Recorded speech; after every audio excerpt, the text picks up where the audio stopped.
Assalamualaikum warahmatullahi wabarakatuh. Pada video kali ini kita akan mengisahkan tentang Namrud, raja yang paling kejam. Dalam kitab Injil disebut dengan Nimrod sebagai raja pertama di bumi. Dalam tradisi Islam lebih dikenal dengan Namrud. Penyebutan nama Namrud tidak terdapat dalam Al-Quran, melainkan di dalam tafsir. Kisah Namrud dan Ibrahim banyak dijelaskan di dalam kitab suci Yahudi dan Kristen, sebagaimana kisah Fir'aun dan kisah Nabi Musa. Namrud memerintahkan untuk membunuh seluruh anak-anak tanpa memandang jenis kelamin yang masih masa penyusuan. Hal itu berdasarkan ketakutan akan mimpi yang didapatkan bahwa akan ada anak yang dilahirkan dan menghalangi Namrud atas pengakuan dirinya menjadi Tuhan. Pada 4000 sebelum Masehi telah berkembang sebuah peradaban di wilayah yang dikenal dengan nama Sumire, tepatnya di lembah sungai Tigris dan Efrat. Sekarang merupakan wilayah negara Irak. Terdapat juga nama lain dari Sumire, yakni Mesopotamia, berasal dari bahasa Yunani yang berarti Mesos, tengah, Petamos, sungai. Di dalamnya terdiri berbagai bangsa, yakni bangsa Amoria, Kanaan, Yahudi, Arab, dan Akkadia. Seiring berjalannya waktu, di wilayah tersebut terbagi menjadi beberapa kekuasaan kecil mewakili tiap bangsa, dan kemudian bangsa Akkadialah yang berhasil menjadi satu kekuatan dominan atas bangsa lainnya. Membentang dari Teluk Persia di selatan, Asia Kecil di utara, dan mencakup Irak, Syria, Lebanon, bahagian di Turki, dan Iran. Dinasti ini mencapai masa puncaknya di bawah 5 raja, yaitu Sargon I, Rimush, Manishtusu, Naram-Sin, dan Shar-Kali-Shari. Dalam ajaran agama Islam, Naram-Sin diketahui sebagai Namrud, raja yang berhadapan dengan Ibrahim. Naram-Sin merupakan seorang raja yang sangat berbakat dalam perang, terhitung merebut 9 kemenangan dalam 1 tahun. Dengan prestasi itu, Naram-Sin memberikan gelar kepada dirinya Raja keempat penjuru dunia dan Raja alam semesta. Dengan gelar tersebut menjadikan Naram-Sin satu-satunya raja Mesopotamia yang mempunyai status sama dengan para dewa. Keberhasilan lain dari Naram-Sin adalah mampu menyatukan kota-kota Mesopotamia yang saling berperang menjadi satu kerajaan besar. Kekuasaan dan kekayaan yang dilimpahkan Allah Subhanahu wa Ta'ala kepada Namrud tidak menjadikannya bersyukur, bahkan menjadikannya sombong dan kufur, serta sebagai seorang raja memperlakukan rakyatnya dengan semena-mena. Di antaranya adalah menguasai sumber makanan dan minuman. Di sisi lain, mempekerjakan mereka dengan sistem kerja paksa dan perbudakan. Dengan kondisi kelaparan dan miskin, orang-orang melakukan berbagai cara untuk bertahan hidup. Kesempatan seperti itu yang digunakan oleh Namrud untuk menggunakan kekuasaan guna kepentingan pribadi, terlebih adanya ambisi menjadikan dirinya sebagai Tuhan. Namrud menjanjikan akan memberikan kepada orang-orang yang kelaparan mendapatkan roti dan gandum hanya dengan satu syarat, yakni mengakui dan menyembah dirinya sebagai Tuhan. Namrud menjanjikan akan memberikan kepada orang-orang yang kelaparan mendapatkan roti dan gandum hanya dengan satu syarat, yakni mengakui dan menyembah dirinya sebagai Tuhan. Setiap kali menghadap kepada Namrud untuk meminta makanan, petugas kerajaan akan menanyakan terlebih dahulu, "Siapakah Tuhanmu?" Apabila mereka menjawab Namrud, maka Namrud berkata, "Berikanlah kepada mereka." Saat Nabi Ibrahim mendatangi Namrud, petugas kerajaan menanyakan perihal yang sama, "Siapakah Tuhanmu?" Berbeda dari jawaban pada biasanya, Nabi Ibrahim alaihissalam menjawab, "Tuhanku adalah Allah Subhanahu wa Ta'ala yang menghidupkan dan mematikan." Mendengar hal itu, marahlah Namrud dan menantang Nabi Ibrahim untuk berdialog. Dalam surah Al-Baqarah ayat 258, "Apakah kamu tidak memperhatikan orang yang mendebat Ibrahim tentang Tuhannya, artinya Allah, karena Allah telah memberikan kepada orang itu pemerintahan, artinya kekuasaan." Al-Quran surah Al-Baqarah ayat 258. Telah dianugerahkan bagi Namrud di dunia kekuasaan yang sangat besar. Walau demikian, di hadapan Allah Subhanahu wa Ta'ala, dia adalah makhluk yang tidak memiliki apa-apa. Asma al-Malik, Maha Merajai, hanyalah milik Allah Subhanahu wa Ta'ala. Sebenar-benarnya zat yang dijadikan oleh seluruh makhluk tempat meminta. Kekuasaan membutakan Namrud, menganggap diri dapat melakukan apa saja yang dia inginkan, hingga pada pemahaman tentang kehendak menghidupkan dan mematikan yang berada di tangannya. Dijelaskan dalam ayat yang sama ketika Ibrahim mengatakan, "Tuhanku ialah yang menghidupkan dan mematikan." Orang itu berkata, "Saya dapat menghidupkan dan mematikan." Maksud dari jawaban Namrud bahwa ia mempunyai kemampuan untuk menghidupkan dan mematikan adalah dengan membiarkan seseorang hidup sebagai kemampuan menghidupkan dan membunuh seseorang sebagai kemampuan mematikan. Sedangkan perkataan Ibrahim dengan Allah Subhanahu wa taala dapat menghidupkan adalah menciptakan dari sesuatu yang tidak ada menjadi ada, seperti penciptaan makhluk hidup dari tunas pada tumbuhan atau sperma pada manusia berkembang dan kemudian ditiupkan roh. Berbeda dengan manusia yang hanya mampu untuk menciptakan sesuatu hal yang baru dari sesuatu yang telah ada, seperti membuat kursi, meja. Namun untuk bahan baku, yakni kayu, hanya Allah Subhanahu wa taala yang mampu untuk mewujudkan. Seperti bahan bakar berupa bensin, solar, namun untuk bahan baku yakni minyak bumi, hanya Allah Subhanahu wa taala yang mampu untuk mewujudkan. Dan Allah Subhanahu wa taala dapat mematikan dengan menarik kembali roh dari jasad, bukan membunuh seperti yang Namrud lakukan. Mendengar jawaban asal dari Namrud, Ibrahim tidak menghiraukan dan kemudian melanjutkan dengan pertanyaan yang lain. Sesungguhnya Allah menerbitkan matahari dari timur, maka terbitkanlah dia dari barat. Tidak ada tanggapan atau jawaban dari Namrud seperti pada pertanyaan pertama. Hal itu menandakan bahwa dia tidak mampu untuk melakukannya, bahkan mustahil. Di dalam ayat yang sama dijelaskan, Ibrahim berkata, sesungguhnya Allah menerbitkan matahari dari timur, maka terbitkanlah dia dari barat. Lalu terdiamlah orang kafir itu, dan Allah tidak memberi petunjuk kepada orang-orang yang zalim. Al-Quran Surah Al-Baqarah.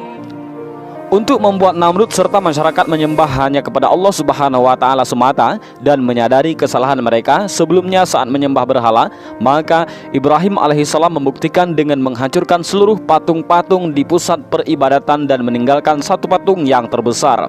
Dalam firman-Nya, maka Ibrahim membuat berhala-berhala itu hancur berpotong-potong, kecuali yang terbesar dari patung-patung yang lain, agar mereka kembali untuk bertanya kepadanya. Al-Quran Surat Al-Anbiya. Meninggalkan patung terbesar bukanlah tanpa alasan, dengan harapan apabila mereka kemudian mendapati patung-patung sesembahan hancur dan bertanya siapa yang melakukannya, maka Ibrahim akan mempersilahkan mereka untuk bertanya kepada patung yang terbesar itu. Ibrahim menjawab, sebenarnya patung yang besar itulah yang melakukannya, maka tanyakanlah kepada berhala itu jika mereka dapat berbicara. Al-Quran Surah Al-Anbiya. Sejak dari awal Namrud mengetahui bahwa kemungkinan siapa yang berani untuk menghancurkan patung-patung tersebut hanyalah Ibrahim. Hanya saja tidak mampu untuk menunjukkan bukti yang kuat. Sedangkan alat bukti berupa kapak tergantung pada leher patung terbesar yang tersisa. Maka terdapat dua pilihan: mengakui bahwa benar patung terbesar yang telah menghancurkan patung-patung lainnya, dan bersamaan dengan itu menolak akal pikiran bahwa itu sebenarnya tidaklah mungkin, atau tidak mengakui bahwa patung terbesar yang telah menghancurkan patung-patung lainnya, dikarenakan patung tidak mungkin untuk bergerak, bahkan merekalah yang telah membuatnya. Secara tidak langsung mengakui bahwa patung-patung sesembahan mereka tidaklah memberikan manfaat, untuk sekedar membela dirinya saja tidaklah mampu. Dengan posisi terpojok atas fakta tersebut, Namrud tidak kemudian menjadi tersadarkan, melainkan menjadi marah dan bahkan memerintahkan untuk membakar Ibrahim sebagai hukuman atas apa yang telah dilakukannya. Perkataan Namrud bukanlah ancaman dan gertakan semata. Apabila telah ditentukan, maka pastilah akan dilaksanakan. Sama halnya dengan keputusan untuk membakar Ibrahim. Dan apabila kemudian dipikirkan kembali, membakar sesama manusia tidak mungkin dilakukan oleh orang yang masih memiliki hati nurani. Namun, ini tidak berlaku bagi Namrud yang telah hilang akal dan hati nuraninya, sehingga mampu untuk membakar manusia. Tercatat dalam firman-Nya, mereka berkata, bakarlah dia dan bantulah Tuhan-Tuhan kamu jika kamu benar-benar hendak bertindak. Al-Quran Surah Al-Anbiya. Namrud beserta masyarakat menyaksikan prosesi hukuman Ibrahim, termasuk diantaranya adalah keluarga Namrud sendiri. Disinilah kondisi ketika Allah menunjukkan kekuasaannya dan menyelamatkan Ibrahim dari kobaran api. Melihat sesuatu yang mustahil dialami oleh manusia biasa, masyarakat dengan perasaan yang takjub mulai meragukan kebenaran dari Namrud dan patung-patung berhala yang disembahnya. Sebahagian lainnya mulai mempercayai ajaran yang disampaikan oleh Ibrahim. Petunjuk Allah Subhanahu wa taala akan datang pada seseorang dan waktu yang tidak terduga. Begitu pula tatkala salah satu putri Namrud seketika juga melihat mukjizat Ibrahim bersyahadat di depan masyarakat. Menjadi semakin marahlah Namrud dan turut pula melemparkan putrinya ke kobaran api tersebut. Dengan kehendak Allah Subhanahu wa Ta'ala menyelamatkan Ibrahim tanpa terkecuali putri Namrud sendiri. Pasca selamat dari hukuman bakar, Ibrahim tetap melanjutkan kegiatan dakwah, walau mengetahui hal itu tidak akan dibiarkan begitu saja oleh Namrud. Di sisi lain, mukjizat tidak terbakarnya Ibrahim beserta putri raja yang beriman belum cukup menjadikan Namrud sadar akan keberadaan Allah Subhanahu wa Ta'ala. Diketahui, Namrud adalah seorang raja dari kerajaan yang besar, mempunyai tentara sebanyak 700.000 orang dengan persenjataan yang lengkap. Hal ini yang menjadikan Namrud merasa sangat berkuasa untuk menghalang-halangi jalan dakwah Ibrahim alaihissalam. Suatu ketika, Namrud berkata dengan sombong menentang Ibrahim, "Jika Tuhanmu memiliki malaikat, maka kirimkan kepadaku untuk berperang melawanku. Apabila mampu, ambil kerajaanku." Dan posisi saat itu, Namrud dan tentaranya telah berkumpul di padang yang luas untuk meringkus dan mengintimidasi Ibrahim guna menghentikan menyampaikan ajaran tauhidnya. Maka saat itu, tidak jauh dari padang yang luas terdapat lautan. Muncul darinya segerombolan nyamuk yang sangat banyak, seakan-akan menutupi pandangan manusia ke langit. Walau hanya seekor nyamuk yang merupakan tentara Allah Subhanahu wa Ta'ala yang Allah kirimkan untuk menjawab tantangan Namrud. Tidak perlu mengirimkan malaikat seperti apa yang dikatakan Namrud. Cukup dengan salah satu makhluknya yang sangat kecil, yakni nyamuk. Dan kepunyaan Allah lah tentara langit dan bumi adalah Allah yang maha mengetahui lagi maha bijaksana. Dengan teratur, nyamuk beriringan menuju pasukan Namrud, menyerang dan menghisap seluruh darah tentara hingga mati lemas. Disisakan oleh Allah Subhanahu wa Ta'ala Namrud seorang untuk menunda siksaan baginya dan membiarkannya kembali ke istana. Diberikan waktu berpikir selama 3 hari untuk muhasabah, hanya saja tidak mengalami perubahan pada dirinya. Maka Allah tuntaskan memberikan azab baginya dengan memerintahkan seekor nyamuk masuk ke dalam kepala Namrud selama 40 hari lamanya, hingga Namrud meninggal dalam siksaan.